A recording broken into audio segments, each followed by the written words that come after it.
What's up, everybody? Pastor Brian. Pastor Gregory. And we thought we'd do something fun this year. To close out 2020, we thought we'd bring some of our favorite clips from our favorite series and in the year that way. So our first one up is from the Upgrade series, and then the next one is Merry Grinchmas, and we thought we'd drop two today.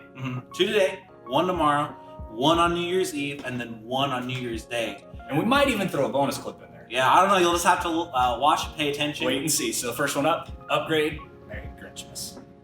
Man, I tell you, I get chills every time I think about this. This is I never understood this story until I really started studying out, that when John started hearing the voice, it was something that was so familiar. See, it was a voice that he knew because he'd walk day in and day out with this voice. He'd watch this voice raise the dead. He'd watch this voice like heal the deaf. He'd watch this voice raise up the paralytic. He watched that voice walk on water and call out Peter. He watched that voice speak to Thomas and say, listen, you don't believe me? Feel the scars in my hands. He watched that voice as it ascended to heaven and said, go do what I've showed you. See, it was a familiar voice that John heard when he was on that island. It was a familiar voice, but then he turned and saw him. And now I picture it as we transition into this story, and as John's sitting there, and he's now about ready to start taking notes. I picture it as this setting face to face, as an intimate conversation. They're sitting there, and John's got his writing utensil and the paper, and Jesus says this, listen, I want you to begin to write these things. And he gives him the first letter to Ephesus, and now he says, listen, I want you to write a letter to this church, Smyrna, because as we look at these 7 churches, and as we look at the layout of these 7 churches, because these were very real churches at the time, as we look at them, they were shaped in a horseshoe. If you were to walk the direction of these churches, they were shaped in a horseshoe, and they were actually on an old Roman mail route. And the order that these are written in is the order that, because Jesus, I believe this, and listen, this is very, very, very helpful for us. We need to understand something. Jesus and God, they're gods of order. As you hand these letters out, it would have been on the route that they went as we read them. God knows this. God's a God of order. So when we start thinking that God, can you work this way? Yeah, God can work because God is a God of order. That's why he says, I am the first and the last. It's Jesus. Paul gives us the command in the very first verse to rejoice. Paul was familiar with all the reasons his listeners would have to grumble, complain, and be frustrated, or be dismayed, or to be negative, or to complain all the time. The truth is, we often have these same kinds of feelings. These feelings affect our thinking. They make us anxious. They shake us up. They make us question God, and they make us want to give up.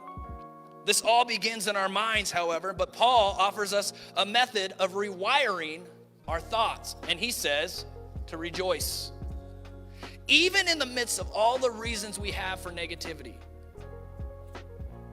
to choose rejoice because of the Lord. Rather than to be anxious, bring these reasons for anxiety to the Lord in prayer. He is near after all. It is all a reason to rejoice. Paul even offers a promise with this. He gives a command, and he tells you if you do it, God promises something. He says, if we do this, if we rejoice in the Lord always, the peace of God will guard our hearts and our minds in Christ Jesus. How different might our lives be if we began with all the reasons to rejoice rather than focusing on the reasons for frustration? Welcome back to our dropping in and dropping off 2020. Some of us are really ready to drop off 2020. Oh, man. So we thought we'd throw another clip at you today, and this one comes from our Easter service. It was a really kind of crazy Easter yeah. service. That was in the height of the lockdown. Height of the lockdown, first time I've ever preached an empty Easter service. And so, but this is from our Easter message, and so enjoy it.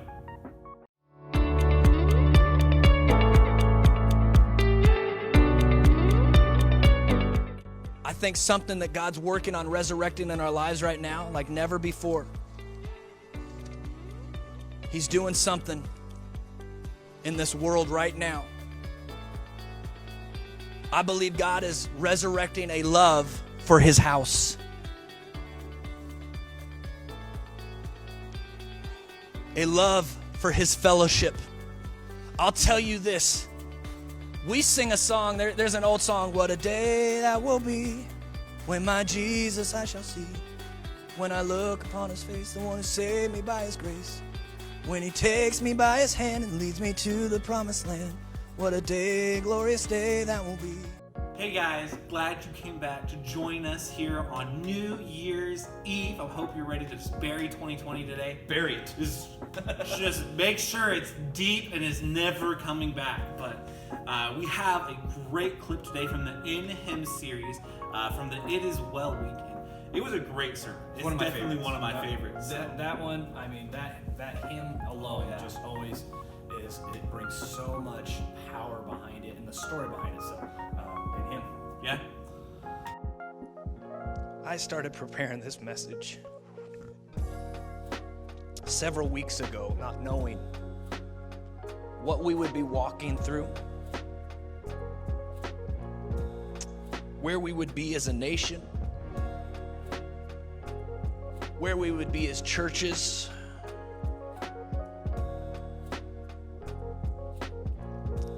Horatio Spafford wrote this great hymn of It Is Well With My Soul after losing everything.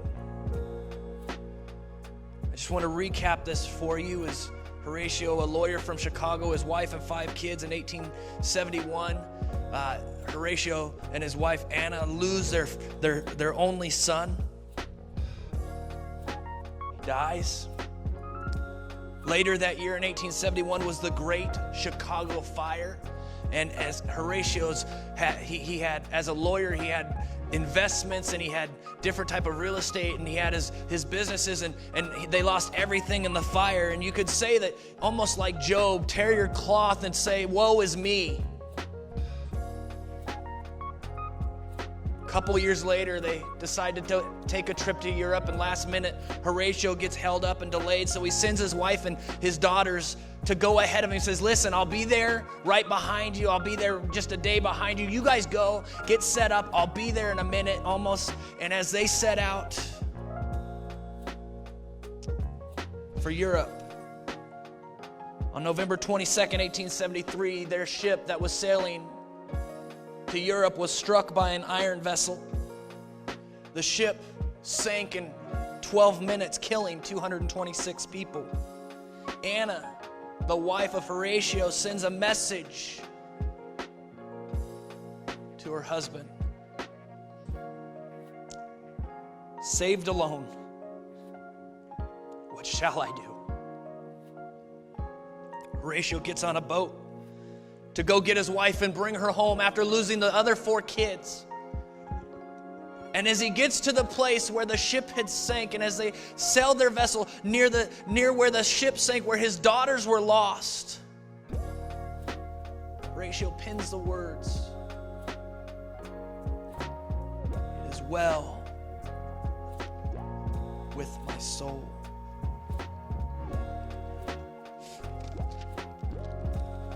In the midst of sorrow, in the midst of confusion, in the midst of angst, of not knowing what to do, he wrote, "It is well with my soul." Welcome back. So I thought we'd do something a little even more fun because it's 2020 and nothing's predictable. So we thought we'd close out, and we'd even throw back to a 2019 because, man, what a year that was. And we closed out Journey Conference with one of my favorite preachers. He's my pastor, and I hope you enjoy this clip from Pastor Todd Turnbow from the Worship Center out of Lubbock, Texas, here with us at Journey. Here's what I know. The only thing sure about life is that life will change all the time. And just as soon as you get used to it in one area, just as soon as you feel like you know what to expect, like you know what to understand, it seems like everything will shift on a dime. Does anybody know what I'm talking about? Just has a way of changing in just a moment, and it'll take you to another element. And if you don't feel a shift coming, it's because then you haven't been praying. If you don't feel like God is turning things around, it's because you haven't been in His presence. And there's a certain amount of discomfort and uneasiness about it. And even when it's a blessing, because it's a shift, and we're not comfortable when shift comes, because I like to do it the way I like to do it. I like it going my way. I don't know, I got some real people in here this morning. I would like God to get on my page sometime. I need half a church. I'm already preaching 50% better than you're responding. Come on, somebody. I would like God to get on my page, but how many of you know it's not my way, but it's His way? And sometimes that's a difficult place to be, and it's a certain amount of discomfort and uneasiness, even when it's a blessing, because it's a shift, and what you're stepping into is not familiar, it's foreign, and it can be God and still be foreign. Come on, somebody. It can be God and it can still make you feel intimidated. It can be God and you can still feel uncomfortable. It can feel God and you can still feel inadequate. It can be God and you still pace the floor at 2 o'clock in the morning. Come on, does anybody know what I'm saying? And we're asking God, where am I in the middle of the shift? What is going on? How am I missing you? And I'm out of my element. I'm out of my comfort zone. I like when I know what's going on. But when you do something different, even though you got the whole world in your hand, I feel like you lost me. And it's called divine immigration. Well, hey guys, so glad that it is a new year. Happy New Year. Right? Happy New Year. And so just to kind of go forward into this year, going back to probably my favorite series. Not necessarily my favorite sermon, but definitely my favorite series. I don't know if it's my favorite series. But we had a lot of fun with this one. That's for sure. Oh my Lord. Some of the craziest, most insane fun that I've ever had in church. That's it was sure. hot. It was Yeah. hot. This sermon series was lit. Yes. In more ways than one. Oh man. I still have, I think I have PTSD from the one chip challenge. If you don't know what we're talking about the I Dare You series. Yes. It was a great series, great sermons. But as well as just a lot of crazy challenges. So it was right at the height of quarantine. It really was. And so we thought we would have some fun and try to bring some laughter and joy at the cost of our expense. So next up from the I Dare You series. Happy New Year.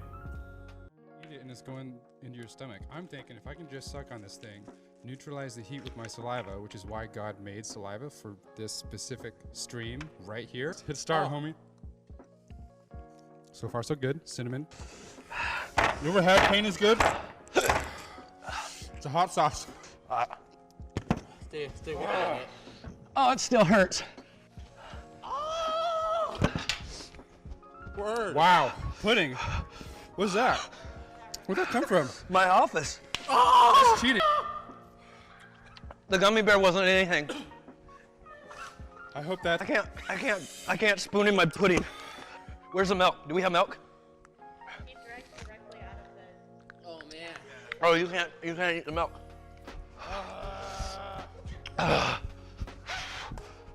There's a circle, don't worry. Oh, it hurts so bad. It's literally so bad. No, I'm just gonna sit over here for a minute. Don't throw up. This is gonna happen. I'm gonna finish it out. I can't do it. Chris. That word love is thrown around so easily today, and if we are to be true imitators of God, we need to understand that God's love is different than anything else. Because God's love is sacrificial. God's love is selfless. God's love says, I will do everything to glorify the kingdom. We have to love God. Dearly children, be imitators of God.